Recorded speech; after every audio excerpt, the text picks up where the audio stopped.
Hello traders, welcome back to forex squid. So आज की इस वीडियो में हम बात करने वाले हैं स्ट्रक्चर मैपिंग के ऊपर। स्ट्रक्चर मैपिंग करने के बहुत सारे तरीके हैं और हर कोई अपने अपने तरीके से स्ट्रक्चर को मैप करता है। ठीक है, मैं आपको वो बताऊंगा कि मैंने over the past couple of years मैंने मार्केट को कैसे चलते हुए देखा है और मेरी अप्रोच क्या रहती है स्ट्रक्चर को मैप करने की। ठीक है, तो सबसे पहले तो हमेशा ये कन्फ्यूजन रहती है कि स्ट्रक्चर को मैप करें कहाँ से। ठीक है, तो आपको क्या करना है, आपको सिंपली ये देखना है कि मार्केट के अंदर एक यू शेप जो है वो कहाँ पे आ रही है। ठीक है, तो अगर मैं इस चार्ट को देखूँ, मैंने डिफ़ॉल्ट ही यहाँ पे 4 आवर का चार्ट लिया है। आप चाहे डेली भी ले सकते हैं, इनफैक्ट वीकली भी ले सकते हैं, आप कोई भी ले लीजिए जो आपका टाइम फ्रेम मर्जी है। 4 आवर मैंने इसलिए लिया है सो दैट कि मैक्सिमम लोग जो हैं वो इंटरडे करते हैं, तो हम जो स्ट्रक्चर मैपिंग करना प्रेफर करते हैं वो 4 आवर में करते हैं। एंड 15 मिनट्स के या फिर 30 मिनट्स के हर डिमांड जोन के ऊपर हम मार्केट को 1 मिनट या फिर 5 मिनट के एंट्री मॉड्यूल के हिसाब से हम उसको बाय करते हुए चलते हैं। ठीक है, तो आई होप आपको ये समझ में आ गया हो फर्स्ट पॉइंट कि हमने 4 आवर को ही क्यों चूज़ किया है। ठीक है, ओके, तो 4 आवर में जैसे मैंने आपको कहा, सबसे पहले हमें क्या चाहिए कि कोई भी मार्केट का एक ऐसा पॉइंट जहाँ से मार्केट में आपको एक यू शेप रिकवरी या फिर एक काइंड ऑफ एक यू शेप पैटर्न बनता हुआ दिखे। ठीक है, तो वहीं से हम अपनी स्ट्रक्चर मैपिंग करना शुरू करते हैं। ठीक है, तो ये सारी जो स्ट्रक्चर मैपिंग है ये रहने वाली है, इट्स ऑल मैकेनिकल। ओके, तो अगर हम देखें तो स्ट्रक्चर को जैसे मैप करते टाइम हमें सबसे बड़ी कन्फ्यूजन, जो फर्स्ट कन्फ्यूजन थी, लाइक स्टार्ट कहाँ से करें, आई होप वो आपकी क्लियर हुई हो। No, the second point is कि हम स्ट्रक्चर को मैप करें कैसे। देखिए, इसके पीछे जहाँ से मार्केट ये उठना शुरू हुई है, आप इसके पीछे जो भी हुआ फिलहाल आप उसको भूल जाओ। मैं आपको ये बिल्कुल ईजी वे बता रहा हूँ और मैं ये चाहूँगा कि आपको मैं ज़्यादा से ज़्यादा इस स्ट्रक्चर मैपिंग वाली वीडियो में समझा सकूँ। ओके, तो अब आप देखिए कि स्ट्रक्चर को हम कैसे मैप कर सकते हैं। तो अगर हम ये मार्क करें, ये हो गया हमारा एक high low, high high. Okay, and this is again high low.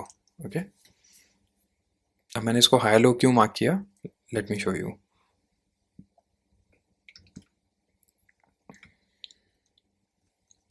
Simple. So जैसे ही ये ब्रेक ऑफ स्ट्रक्चर होगा हमारा हायर लो कंफर्म हो जाएगा।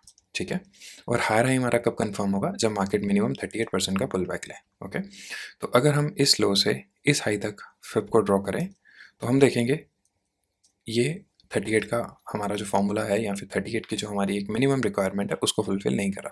सो दैट्स वाई हम इस वाले पॉइंट को हायर हाई मार्क नहीं करने वाले। ये हायर हाई मार्क नहीं होगा। अब हम इसी लेग में आगे जाते हैं, तो ये पॉइंट हमें हायर हाई अच्छा मार्क होता हुआ दिख रहा है बिकॉज यहाँ से मार्केट ने मोर देन 38% का पुल बैक लिया हुआ है। ओके, अब जैसे हमारा हायर हाई कंफर्म हुआ उसके बाद हमें सीधा देखना है कि हमारा यहाँ से ब्रेक ऑफ स्ट्रक्चर कहाँ हो रहा है। तो ये हमारा ब्रेक ऑफ स्ट्रक्चर का नेक्स्ट पॉइंट बन गया, और जहाँ पे ब्रेक ऑफ स्ट्रक्चर हुआ है और जो हमारा पास्ट हायर हाई है उसके बीच का जो लोएस्ट पॉइंट होगा वो हमारा हायर लो बनता है। ये आ गया हमारा higher low. Okay, and again जैसे ही हमारा हायर लो बना, हायर लो के बाद में हमने देखना है कि हमारा हायर हाई कहाँ कन्फर्म हो रहा है। तो अगेन इस केस में जो हमारा हायर हाई है वो यही कन्फर्म हो जाएगा बिकॉज इसके बाद मार्केट ने एक 38% से ज़्यादा का पुल बैक ले लिया हुआ है। ओके, आगे मूव करते हैं। जैसे ही हमने एक हायर हाई कन्फर्म किया, अगेन हम यहाँ पे सबसे पहले किसको देखेंगे, नेक्स्ट ब्रेक ऑफ स्ट्रक्चर को, वो हमें यहीं पे मिल गया। और जो हमारा नेक्स्ट हायर लो होगा वो हो गया हमारा ये पॉइंट, बिकॉज यही वो पॉइंट रिस्पॉन्सिबल है जिसने ब्रेक ऑफ स्ट्रक्चर करवाया है। ठीक है, अब फिर यहाँ से मार्केट जो है आपकी एक छोटे छोटे से रिट्रेसमेंट्स लेके ऊपर जा रही है और कहीं भी हमें 38% का पुल बैक आता हुआ नहीं दिख रहा। ठीक है, आप चाहो तो इसको चेक भी कर सकते हो, लेट मी शो यू। ये देखिए, सबसे पहले इस पॉइंट पे देखते हैं, ये बहुत छोटा सा पुल बैक है। फिर हम इस पॉइंट पे चलते हैं, ये इस पॉइंट पे अगेन बहुत छोटा सा पुल बैक है। ठीक है, फिर हम इस पॉइंट पे चलते हैं, अगेन ये पे बहुत छोटा सा 23 का पुल बैक है। तो जब तक हमें एटलीस्ट 38% का पुल बैक नहीं मिलता तब तक हम हायर हाई मार्क नहीं कर सकते। ये भी बहुत छोटा पुल बैक है और फाइनली इस पॉइंट पे जाके हमें मोर देन 38% का पुल बैक मिल रहा है। सो दैट मीन्स ये जो पॉइंट है ये हमारा हायर हाई कंफर्म करेगा। ऑलराइट, तो जैसे ही हमारा हायर हाई कंफर्म हुआ, हमारा नेक्स्ट काम क्या होता है कि मार्केट में अगेन ब्रेक ऑफ स्ट्रक्चर को ढूंढना। ठीक है, तो अभी देखते हैं यहाँ पे ब्रेक ऑफ स्ट्रक्चर कहाँ मिलता है हमें। इस पॉइंट पे जाके हमें नेक्स्ट अपना ब्रेक ऑफ स्ट्रक्चर मिल रहा है।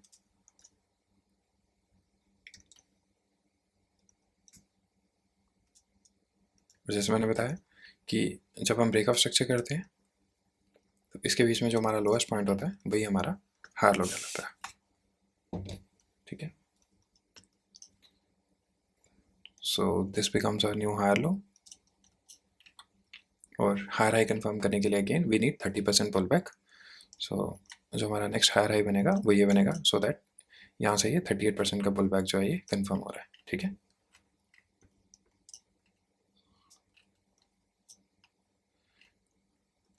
एंड जैसे ही हमने ये हायर हाई पॉइंट मार्क करा था, इसके बाद में हमें क्या ढूंढना है, next break of structure. Okay. And next break of structure को करने के लिए रिस्पॉन्सिबल कौन है, वो है ये पॉइंट। सो नेचुरली ये पॉइंट हमारा बन जाएगा नया हायर लो। ओके। फिर अगेन यहाँ से मार्केट ने एक 38% से ज़्यादा का पुल बैक लिया है, so we can map this is our new higher high. और जैसे ही हमने न्यू हायर हाई मार्क किया, again what we need to do, simply pick your line tool and mark new break of structure. Okay, so again this becomes a new higher high, and there we go, ये बन गया हमारा new higher high. ठीक है। अब जब तक market इस पॉइंट के नीचे, इस लो के नीचे ब्रेक नहीं करती, तब तक हम मार्केट को एक चेंज ऑफ कैरेक्टर की फॉर्म में नहीं देख सकते हैं। ऑलराइट। सो अभी तक आपको आई होप ये जितना भी मैंने स्ट्रक्चर मैप करके बताया ये आपको क्लियर कट समझ में आया होगा, कब हमें हायर हाई मार्क करना है और कब हमें हायर हाई मार्क नहीं करना है। ठीक है। तो अब हमारा जो चेंज ऑफ कैरेक्टर है वो कब होता है, और चेंज ऑफ कैरेक्टर का मतलब क्या होता है। देखिए, कैरेक्टर का मतलब होता है कि प्राइस या तो ऊपर जा रहा है तो वो ऊपर ही ऊपर जाता जा रहा है, और जब वो ऊपर जाने से अपने नीचे ही आने की जर्नी स्टार्ट करता है तो तब हम बोलते हैं कि भाई जो इसका कैरेक्टर था वो चेंज हो गया है। राइट। तो अब ये जो पॉइंट था, यहाँ से मार्केट लगातार एक हायर हाई की फॉर्मेशन में चल रही थी, तो ये जो पॉइंट है यहाँ से मार्केट अपना कर रहा है, अपना कैरेक्टर को शिफ्ट कर रहा है। दैट मीन्स इसीलिए हम इसको बोलते हैं कि मार्केट यहाँ से अपना एक चेंज ऑफ कैरेक्टर कर रहा है, तो जिसको हम चॉक करके मार्क कर सकते हैं। ठीक है। अब चॉक करके तो हमने मार्क कर लिया, बट चॉक करके मार्क करने के बाद हमारा जो नेक्स्ट टारगेट होगा कि हम प्राइस को कहाँ तक लेके जा सकते हैं, वो हमारा नेक्स्ट टारगेट होगा। उसके लिए आपने सिंपली क्या करना है, आप एक या दो टाइम फ्रेम ऊपर जाइए और आप देखिए कि नेक्स्ट आपका एक अच्छा जोन कहाँ पे आपको मिल रहा है। ठीक है। अब जैसे इस केस में इसने यहाँ पे चेंज ऑफ कैरेक्टर किया है, और चेंज ऑफ कैरेक्टर करने के बाद अगर आप देखोगे, मैं यहाँ पे एक छोटी सी एंट्री की आपको डिस्कस कर रहा हूँ, तो ये आपको यहाँ पे एक सिंपल सी एंट्री मिल जाएगी। ऑलराइट। तो एंड देन उसके बाद हमारा जो यहाँ पे मेन फोकस या मेन टारगेट्स रहने वाले हैं वो कौन से होंगे। ऑफ कोर्स अगर मैं एक बार वीकली भी यहाँ पे लगा लूँ तो थोड़ा सा आपको क्लियर कट समझ आ जाएगा कि हम अपने टारगेट्स को कैसे डिसाइड करते हैं। तो ये जब हमारा चेंज ऑफ कैरेक्टर हुआ, ठीक है, तो इस केस में देखा जाए तो रुकिए मैं आपको डेली में दिखाता हूँ, बिकॉज वहाँ पे बहुत एक अच्छी सी एक एजुकेशन छुपी हुई है। Late me show you. देखिए, तो हमने क्या करा है, सबसे पहले हमारा जो फर्स्ट टारगेट था वो था इस लो का, और अगर आप देखोगे क्योंकि मार्केट ने यहाँ से ऊपर मूव करा, फिर एक नीचे छोटा सा पुल बैक, फिर ऊपर मूव करा, तो ये जो ये पॉइंट था, इस पॉइंट पे भी मार्केट ने ऑलमोस्ट काफ़ी घंटे यहाँ पे होल्ड करा है, और जो ये वाला सारा जोन था, इस जोन के आसपास भी मार्केट ने यहाँ पे ऑलमोस्ट 12 आवर्स तक के लिए वेट करा है। ठीक है। एंड देन मार्केट ने इस जोन को भी ब्रेक किया है। ठीक है। अब इस जोन को ब्रेक करने के बाद मार्केट जो नेक्स्ट यहाँ पे होल्ड करी है वो है हमारा ये हिडन डिमांड एंड सप्लाई की मार्किंग होती है। सो ये जो नेक्स्ट हमारा हिडन डिमांड था वो था ये। सो ये इस हिडन डिमांड से मार्केट जो है यहाँ से उठी है, एंड देन मार्केट ने क्या करा है, अब अगर हम देखेंगे ये जो यहाँ पे चेंज ऑफ कैरेक्टर हुआ है, देन उसके बाद में मार्केट ये धीरे धीरे करके नीचे आई है अपनी डिमांड पे, और डिमांड पे आके ये मार्केट ने यहाँ से दोबारा से मार्केट स्ट्रक्चर अपना शिफ्ट करा है। तो we can also give name this to as MSS simply. तो ये आपका क्या हो गया, यहाँ पे फिर से एक मार्केट स्ट्रक्चर शिफ्ट हो गया। ठीक है। Just wait a moment.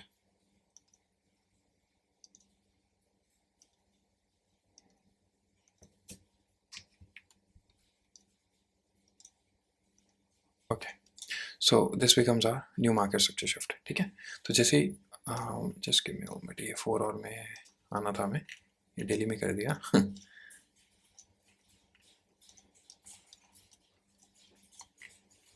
Okay, ठीक है।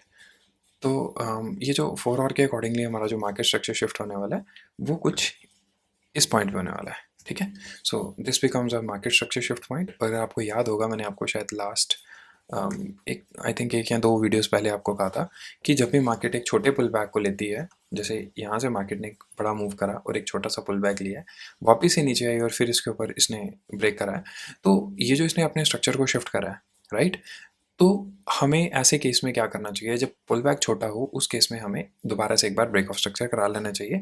अदरवाइज मार्केट बहुत बार उन पॉइंट्स के ऊपर हमें लिक्विडेट भी कर सकती है, दैट मीन्स हमारे स्टॉप लॉस को हंट भी कर सकती है। अब अगर आप देखोगे इस केस में कुछ ऐसा ही हुआ है, अगर यहाँ पे मार्केट स्ट्रक्चर शिफ्ट हुआ, वापस नीचे आने पे अगर हम यहाँ पे बाइंग में बैठे होते तो आप देखिए ऑलमोस्ट मार्केट ने इसी पॉइंट से वापस आ गया, क्योंकि जब कोई यहाँ पे बाय करेगा तो ऑब्वियसली वो अपना स्टॉप लॉस जो है वो भी इन्हीं कैंडल्स के कहीं नीचे रखने वाला है, ठीक है। तो अगर आप देखोगे मार्केट ने उनके एसएल को हंट किया है एंड देन मार्केट ऊपर की तरफ गई है, तो इसीलिए बोला जाता है कि आप एक बार मार्केट स्ट्रक्चर शिफ्ट करने के बाद में आप एक बार ज़रूर ब्रेक ऑफ स्ट्रक्चर करवा लो, ठीक है। तो इससे क्या होता है कि एक आपका जो स्ट्रक्चर है वो वैलिड हो जाता है। So market structure shift and then break of structure and then again market की यहाँ से एक हायर हाई की जर्नी कंटिन्यू हो जाएगी, ठीक है। तो अब अगर हम देखें जैसे ये यहाँ से एक हायर हाई की जर्नी कंटिन्यू हो रही है, तो हम अगेन अपनी मार्किंग करना शुरू करते हैं। ये लो था, एक नया हाई बना and again low high, okay. मैं यहाँ पे भी कुछ ब्रेक ऑफ स्ट्रक्चर के पॉइंट्स आपके सामने लिखते जाता हूँ ताकि आपको ईजिली ये चीज़ समझ आती जाए कि हमने मैपिंग एक्चुअल में करनी कैसे है। Break of structure, okay. तो जैसे ही ब्रेक ऑफ स्ट्रक्चर होगा हमें क्या करना है, दोबारा से एक नया break of structure find out करना है। तो इस केस में इसको तो लेंगे नहीं, दैट मीन्स ये हमारा वैलिड एक हाई रहेगा। अच्छा, मैं आपको यहाँ पे ये चीज़ बता दूँ कि हमने लेट्स से अगर ये 38 का पुल बैक होता भी हम तो भी इसको नहीं लेते, बिकॉज मैं आपको बता दूँ जब भी प्राइस ऐसे ऊपर जाता है, ठीक है, और उसने लेट्स से प्रीवियस हाई को ब्रेक किया, प्रीवियस हाई को ब्रेक करने के बाद अगर वो यहाँ पे कोई एनगल्फिंग कैंडल बना देता है, ठीक है, तो इसका सिंपल सा मतलब होता है कि मार्केट ने यहाँ पे जस्ट एक लिक्विडिटी को स्वीप करा हुआ है, ठीक है, और मोस्ट ऑफ द केसेस में वो बॉटम निकालता है। बॉटम निकालने से मतलब है कि बॉटम को टच करता है और समटाइम बॉटम को लिक्विडेट भी करता है, ठीक है। तो इस केस में जैसे मैंने कहा यहाँ पे हमारा ये हुआ ब्रेक ऑफ स्ट्रक्चर और ये बना हमारा न्यू हाई, ये अगेन हायर लो, ये वाला भी हायर लो, ठीक है। अब ये वाला इसके बाद में जो नेक्स्ट हमारा ब्रेक ऑफ स्ट्रक्चर होगा वो ऑब्वियसली इस पॉइंट पे जाके होने वाला है, ठीक है।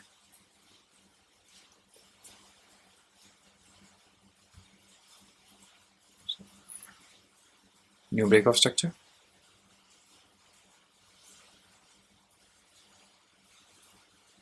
New higher high and new higher low, ठीक है। मैंने ये हायर लो क्यों मार्क किया, बिकॉज मुझे ऑलरेडी यहाँ पे ब्रेक ऑफ स्ट्रक्चर दिख गया था।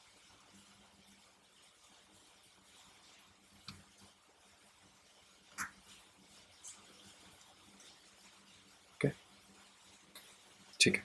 अब आप देखिए अगेन यहाँ क्या हुआ, प्राइस ने एक नया हायर लो बनाया, हायर लो बनाने के बाद में एक नया हायर हाई,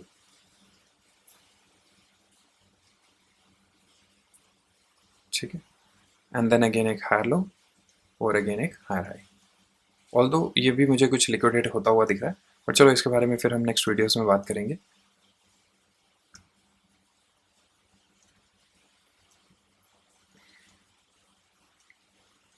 ओके, अब ये ब्रेक ऑफ स्ट्रक्चर हुआ, ब्रेक ऑफ स्ट्रक्चर के बाद में हमें यहाँ पे क्या दिख रहा है कि ये जो हमारा प्राइस है ये ओके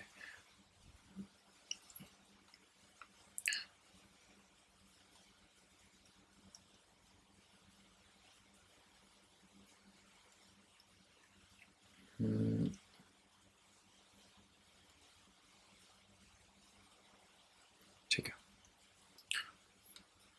अब सबको ये लग रहा होगा कि जैसे ये पॉइंट है और इस पॉइंट के ऊपर ये हमारा एक break of structure sorry change of character हो गया, राइट। ये सबको ये लग रहा होगा कि इस पॉइंट पे ये हमारा एक वैलिड चेंज ऑफ कैरेक्टर है। तो मैं आपको बता दूं ये आपका कोई भी वैलिड चेंज ऑफ कैरेक्टर नहीं है। इसका सिंपल सा रीज़न ये है बिकॉज चेंज ऑफ कैरेक्टर होते ही मार्केट ने एक बहुत बड़ी बुलिश एंगल्फिंग बना दी है।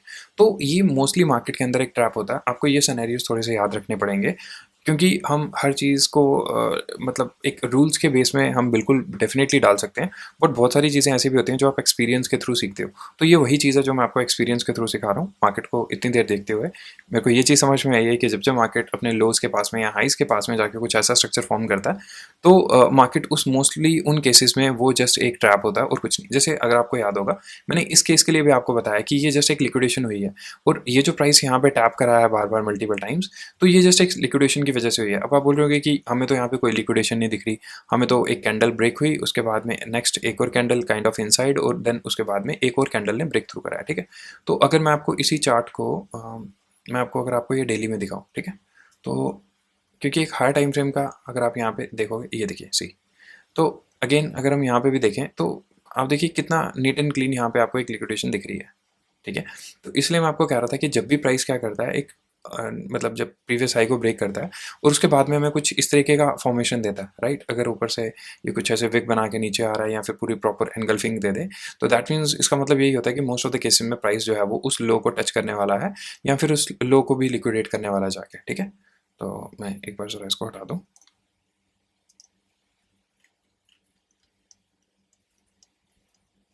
ओके, तो आपको ये चीज़ क्लियर होगी होगी आई होप कि ये जो जस्ट एक फेक चेंज ऑफ कैरेक्टर है, ये कुछ भी नहीं है।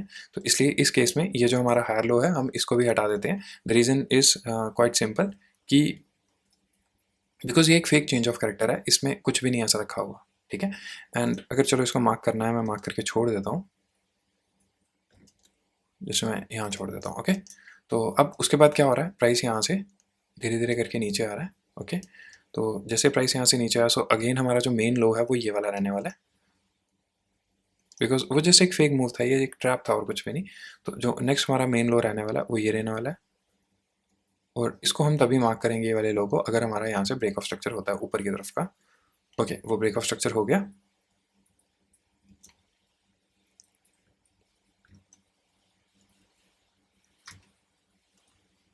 ठीक है, तो अब हमारा जो मेन लो है वो हो गया ये वाला, दिस वन, ठीक है। तो ये मार्केट के अंदर कुछ ट्रैप रहते हैं, तो आपको भी ये ट्रैप्स जो हैं वो धीरे धीरे समझ में आ जाएंगे कि यहाँ पे आई होप आपको ये क्लियर हुआ होगा कि हमने यहाँ पे इस लो को मार्क क्यों नहीं किया या फिर इस चीज़ को हमने चेंज ऑफ करेक्टर कंसिडर क्यों नहीं किया। ओके, बिकॉज ये चेंज ऑफ करेक्टर हुआ ही नहीं, तो इसलिए हमने इसको कंसिडर भी नहीं करा। तो ठीक है, अब हम देखते हैं यहाँ से वापस से प्राइस ने एक नया ब्रेक ऑफ स्ट्रक्चर कर दिया, और इस ब्रेक ऑफ स्ट्रक्चर करने के बाद में यहाँ पे हुआ क्या, ये एक नया हाई बना, और इस हाई के बाद में अगर हम देखें, अब यहाँ से प्राइस ने एक बढ़िया वाला चेंज ऑफ करेक्टर करा है, ठीक है। बिकॉज प्राइस ने एक डिस्प्लेसमेंट के थ्रू, मतलब एक पावर मूव के थ्रू इस लो को ब्रेक करा है, एंड देन उसके बाद में वापस से प्राइस ने कुछ ऐसा भी नहीं है कि यहाँ से वापस से कुछ एनगल्फ करके वापस ऊपर निकल गया हो, ठीक है। सो दैट मीन्स ये जो लो ब्रेक हुआ है ये हमारा वैलिड चेंज ऑफ करेक्टर है, ठीक है। ओके, अब जब ये वैलिड चेंज ऑफ करेक्टर है तो उसके बाद हमें क्या देखने को चाहिए, हमें ये चाहिए कि प्राइस यहाँ से चला था और एटलीस्ट इसके 50-70% से प्राइस क्या करे, हमें वापस एक सेलिंग का मूव दे, ठीक है। तो अब अगर हम देखते हैं, अब मैं यहाँ पे आपको थोड़ा सा एंट्री का तरीका बता रहा हूँ कि प्राइस कुछ ऐसे ऐसे करता हुआ जा रहा है, तो जब तक प्राइस यहाँ पे अपना मार्केट स्ट्रक्चर शिफ्ट नहीं करेगा तब तक हम सेलिंग में नहीं बैठेंगे। तो यहाँ पे जाके प्राइस ने अपना स्ट्रक्चर शिफ्ट किया है, दैट मीन्स इस पॉइंट के बाद में हम क्या करेंगे, सेलिंग में देखेंगे, ठीक है। अब आप देखिए यहाँ पे हुआ क्या है, एक छोटा सा सेल, अगेन छोटा सा सेल, अगेन छोटा सा सेल, ठीक है। और यहीं से मार्केट ने इंटरनली अपने स्ट्रक्चर को शिफ्ट किया। बाय द वे ये कुछ ये एंट्री के अंदर है बेसिकली, बाद में डिस्कस करेंगे इसको। तो अब आपका जो मेन काम है वो क्या है कि अब आपको ये देखना है कि प्राइस ने एक चेंज ऑफ करेक्टर किया डाउन साइड का, ठीक है। अब जब प्राइस ने डाउन साइड का चेंज ऑफ करेक्टर किया तो ऑब्वियसली आपके दिमाग में क्या रहेगा कि प्राइस जैसे ही अपने कुछ अच्छे वाले हाईज के पास जाता है, दैट मीन्स कि एक एंट्री पॉइंट्स के पास जाता है। देखिए, एक होता है प्रीमियम, एक होता है डिस्काउंट। जब हम सेलिंग कर रहे हैं तो डेफिनेटली हम प्रीमियम में सेल करना कोशिश करेंगे या फिर हम सेल करना पसंद करेंगे, और जब हम बाय कर रहे हैं तो ऑब्वियसली हम डिस्काउंट में बाय करना पसंद करेंगे। इसका सिंपल सा ये मतलब है प्रीमियम एंड डिस्काउंट का। जैसे मान लो आपके पास कोई एसेट है, for example let's say bike, तो आप कोशिश करोगे कि आपकी बाइक जो है वो महंगे से महंगी बिके, तो दैट मीन उसी को हम बोलते हैं कि महंगे से महंगी बिके। यानी कि अगर मान लो आप अपनी बाइक जो है वो 50,000 ना बेच के आप कोशिश करोगे कि मेरी बाइक जो है वो एटलीस्ट 1 लाख या फिर 2 लाख की सेल हो सके, ठीक है।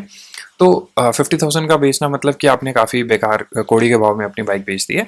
बट अगर आप 1 लाख में बेच रहे हो या फिर 2 लाख में बेच रहे हो, इट सिंपली मीन्स कि आपने काफ़ी अच्छे दाम में उसको बेचा है, यानी कि प्रीमियम प्राइस में आपने उसको सेल किया है, राइट।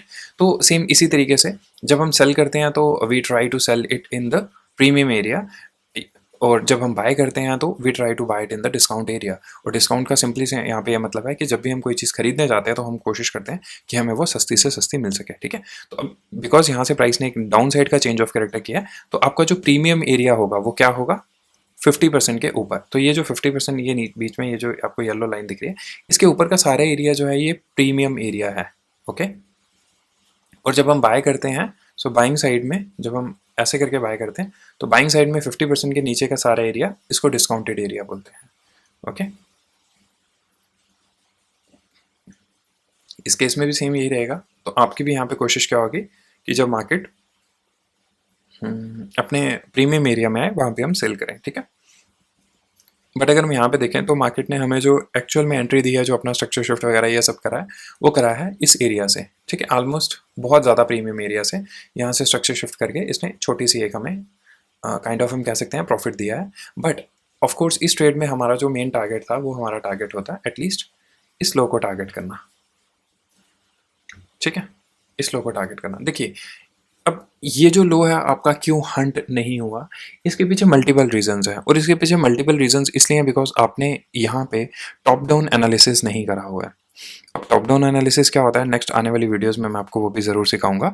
अब क्योंकि आपका यहाँ पे टॉप डाउन एनालिसिस रेडी नहीं था, जिसकी वजह से आपको यहाँ पे क्या हुआ, आपके साथ में एक ब्लफ हो गया कि आप यहाँ पे सेलिंग के ट्रेड को लेके मतलब आप अपने टारगेट को वेट करते रहे, बट प्राइस ने यहीं से जाके दोबारा से एक हाई ब्रेक कर दिया। ओके, तो टॉप डाउन एनालिसिस हम कैसे करते हैं, अगर मैं आपको इसका एक छोटा सा एक यहाँ पे एक व्यू दे दूँ कि हम मतलब क्यों ये प्राइस जो है यहाँ से इतना नीचे नहीं गया, तो आई थिंक काफ़ी ज़्यादा मिक्सअप हो जाएगा। वो टॉप डाउन एनालिसिस में ही हम इसको देखेंगे। सी अभी उसके बाद नेक्स्ट हमारे साथ यहाँ पे क्या होगा, अब हमने देखा कि यार ये चेंज ऑफ कैरेक्टर करने के बाद में इसने क्या किया, वापस से अपसाइड का चेंज ऑफ कैरेक्टर कर दिया, ठीक है।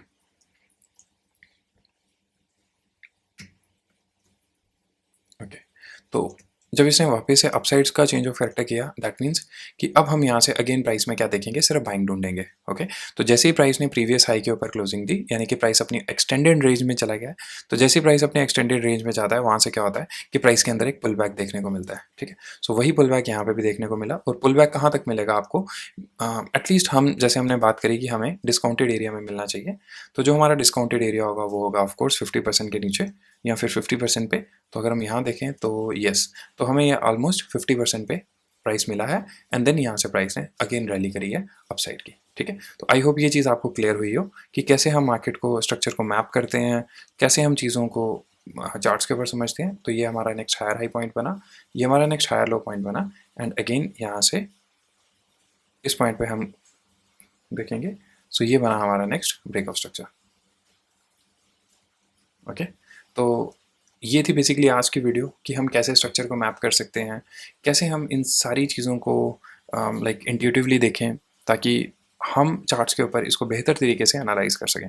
अब मैं एक बार ज़रा आपको ना, बिकॉज क्योंकि हमने स्ट्रक्चर को मैप कर दिया है, अब मैं एक बार आपको यहाँ से थोड़ा सा टॉप डाउन एनालिसिस का भी एक ओवरव्यू दे दूँ। ये देखिए, अब जैसे मैं यहाँ पे बात कर रहा था, सी क्या हुआ कि प्राइस ने जैसे ही ये वाला हाई ब्रेक करा है, ये वाला हाई ब्रेक करने के बाद में प्राइस ने एक अच्छा खासा पुल बैक लिया, तो दैट मीन्स वीकली में प्राइस ने हाई ब्रेक करा है तो पुल बैक आएगा, ठीक है।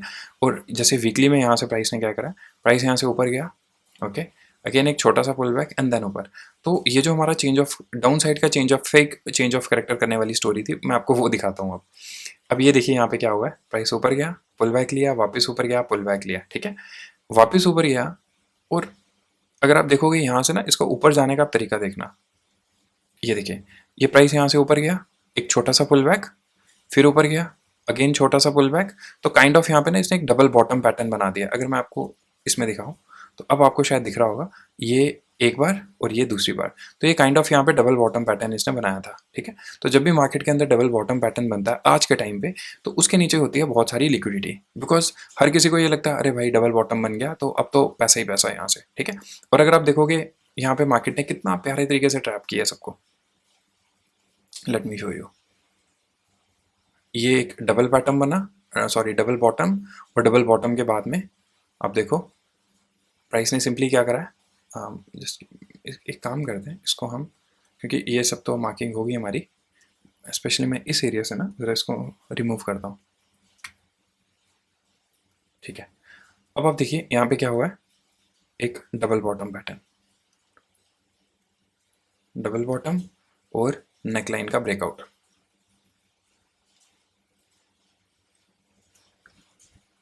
ठीक है। ये देखिए जैसे नेकलाइन का ब्रेकआउट हुआ है और वीकली के अंदर प्राइस ने ऊपर क्लोजिंग दिया है, तो हर किसी को क्या लगा है कि भाई साहब प्राइस यहीं से भागने वाला है। और देखिए यहाँ पे हुआ क्या है, और प्राइस जब यहाँ से इसने इसका ब्रेकआउट करा है, ब्रेकआउट करने के बाद में इस कैंडल के ऊपर आके प्राइस ने सस्टेन भी करा है। मतलब यहाँ पे आके प्राइस रुका है थोड़ी देर के लिए, तो हर किसी की जो एक्सपेक्टेशन थी वो क्या थी।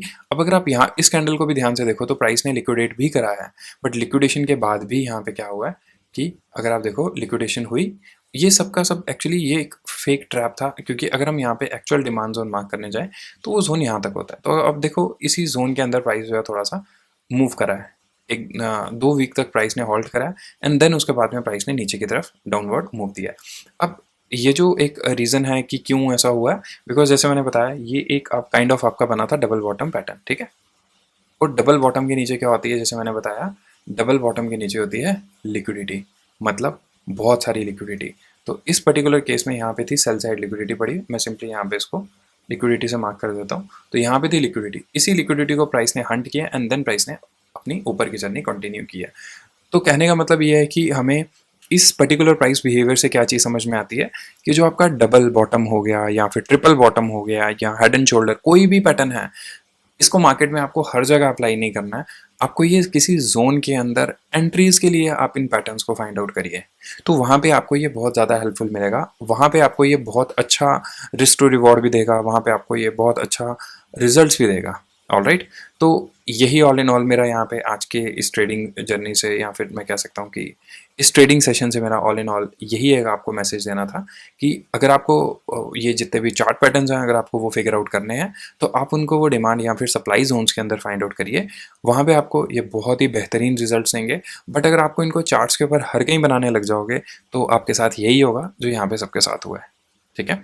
तो अब एक चीज़ मैं इसमें और ऐड करना चाहता हूँ, बिकॉज यहाँ पे एक क्वेश्चन ये भी हो सकता है, क्या ऐसा हर बार होगा कि सेल साइड की लिक्विडिटी पड़ी हुई है या फिर नीचे की तरफ की डबल बॉटम के नीचे लिक्विडिटी पड़ी है, तो क्या हर बार प्राइस जो है वो इसी के अंदर कुछ ऐसा बिहेव करके ऊपर जाएगा? देखिए ऐसा ज़रूरी नहीं है। अगर ऐसा हर बार हो तो ऑब्वियस सी बात है, तो भाई हर कोई यहाँ पे पैसा बनाए, हर कोई, मेरा मतलब है हर कोई। अब देखिए यहाँ पे हुआ क्या, एक तो ये वीकली का यहाँ पे एक छोटा सा जोन था जो डबल बॉटम ने अपने आप में क्रिएट किया था, ठीक है। एक यहाँ पे वीकली का ये जोन था जो प्राइस ने किस तरीके से क्रिएट किया था, मतलब एक मार्केट स्ट्रक्चर ने क्रिएट किया था। तो आप देखिए जो पैटर्न्स के थ्रू जोन क्रिएट हुआ है उसकी इतनी इंपॉर्टेंस नहीं है, जो स्ट्रक्चर के थ्रू जोन क्रिएट हुआ है उसकी अपने आप में ही बहुत इंपॉर्टेंस है। और अगर हम बात करें कि लेट्स से जैसे ये वाला जोन है कि क्या ये जोन चलेगा या नहीं चलेगा, आपको मैंने शायद लास्ट वीडियो में ही बताया था fractal nature of the market में, कि अगर हम वीकली के टाइम फ्रेम में देख रहे हैं तो हमें 4 आवर के टाइम फ्रेम में एटलीस्ट अपनी यहाँ पे एंट्री को ढूंढना होता है, ठीक है। तो अगर मैं यहाँ पे आपको एंट्री ढूंढ के बताऊँ, मैं एक सिंपल बेसिक एंट्री की बात करूँगा, जैसे for example chalk flip entry module ही देख लेते हैं। अब अगर आप देखोगे यहाँ पे हुआ क्या है, सी प्राइस यहाँ से लगातार नीचे लोअर लोज की फॉर्मेशन में आ रहा है, ठीक है। और ये आया, ये एक छोटा सा पुल बैक, वापिस नीचे आया और यहाँ पे इसने लो ब्रेक किया, ठीक है। अब ना मैं आपको एक चीज़ दिखाता हूँ, यहाँ से गिरा, ये 38 का पुल बैक, ठीक है। 38 का पुल बैक लेके वापस नीचे गिर गया।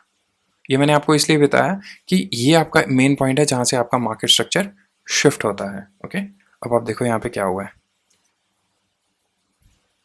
इस लेवल की ट्रैपिंग होती है आजकल मार्केट में, तो ये इन्होंने आपका करवाया यहाँ पे मार्केट स्ट्रक्चर शिफ्ट, ठीक है। बट जो मार्केट स्ट्रक्चर यहाँ पे शिफ्ट हुआ है ना, देखने वाले को क्लियर कट पता चल गया है कि ये मार्केट स्ट्रक्चर शिफ्ट कुछ भी नहीं है, ये जस्ट एक अगेन एक इंड्यूसमेंट है, उससे ज़्यादा कुछ भी नहीं है, ठीक है। अब ये जो मार्केट स्ट्रक्चर शिफ्ट हुआ उसके बाद प्राइस वापस अपने जोन में गया एंड देन जोन से जाके इसने इसको ब्रेक करा है, ठीक है, ओके। अब देखने वालों को क्या लगेगा, ठीक है पहली बार नहीं हुआ मार्केट स्ट्रक्चर शिफ्ट, शायद हम मान के चल लेते हैं कि दूसरी बार हो गया होगा, ठीक है। बाय द वे ये सारी चीज़ें ना एंट्रीज के अंदर आएंगी, मैं आपको समझाऊंगा कि इसके अंदर हमने इंड्यूसमेंट को भी कैलकुलेट करना है, कहाँ इंड्यूसमेंट पड़ी है, क्या मार्केट ने उस इंड्यूसमेंट को ग्रैब करा नहीं करा।